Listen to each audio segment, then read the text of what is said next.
Il est 13 h, bonjour à tous, bon week-end, voici les titres. Des incidents ont émaillé hier soir le rassemblement des opposants au mariage pour tous aux abords du Palais du Luxembourg. Le projet de loi a été adopté au Sénat ce vendredi et doit se retrouver mercredi devant l'Assemblée. L'ancienne ministre Christine Boutin n'a pas hésité à évoquer un climat de guerre civile. Samassoula, Michael Cariou. Peu avant 22 h hier soir, quelques centaines d'opposants au mariage gay tentent de forcer le barrage de CRS pour accéder au Sénat. En première ligne, les traditionalistes de Civitas avec leur bannière frappée du Sacré-Cœur rouge. Ils seront finalement dispersés à coups de gaz lacrymogène. Plus tôt en fin d'après-midi, ils étaient plusieurs milliers à investir le quartier latin après le vote au Sénat du projet de loi.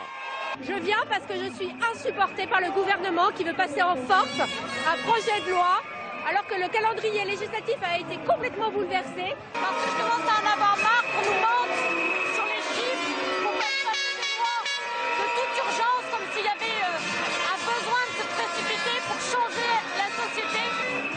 Les manifestants dénoncent une accélération du calendrier pour le vote de la loi qui reviendra à l'Assemblée nationale dès la semaine prochaine et non fin mai comme initialement annoncé.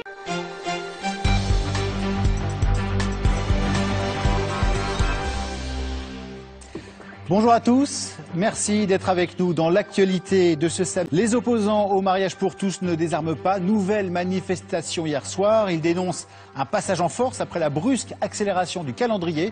Il y a eu des affrontements avec la police. C'est dans ce...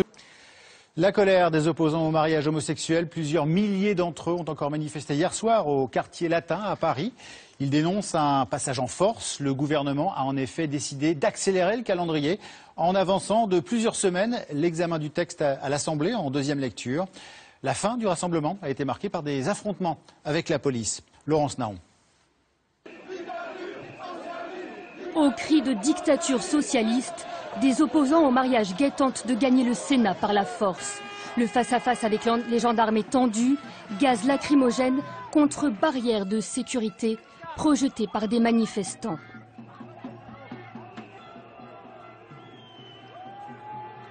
On a compris que les gentilles manifestations ne suffisaient plus et qu'il fallait répondre au gouvernement par un message fort. Et ce message fort, nous continuons à le transmettre ici en étant mobilisés, en disant à M. Hollande que nous ne lâcherons rien. Parmi les manifestants, des membres du mouvement traditionnaliste Civitas, reconnaissable à son drapeau blanc et rouge. Des heurts que ne reconnaît pas Christine Boutin. Il n'y a pas d'appel à la violence. Hier soir, j'étais dans cette manifestation qui était bon enfant. Il y a eu des barrières qui ont été un peu secouées. Il y a une radicalisation effectivement de la position des opposants au mariage gay parce qu'ils sont méprisés par le pouvoir en place qui est en train de perdre au Sénat. Un peu plus tôt dans la journée d'hier, Brigitte Bardot a appelé à une manifestation improvisée. Plusieurs milliers de personnes sont venues dans le quartier latin dénoncer le vote du texte par les sénateurs, qualifié de passage en force. Le gouvernement réclame l'apaisement. Vraiment du fond du cœur, que les responsables de l'UMP, qui ont bien le droit de s'opposer à la politique du gouvernement, ne se laissent pas entraîner, comme ils ont tendance à le faire, dans la voie de la radicalisation qui serait dangereuse pour la République. Face à l'accélération du calendrier parlementaire, les opposants au mariage gay appellent déjà à redescendre dans la rue. Le 5 mai prochain, ils rejoindront la manifestation de Jean-Luc Mélenchon contre l'austérité.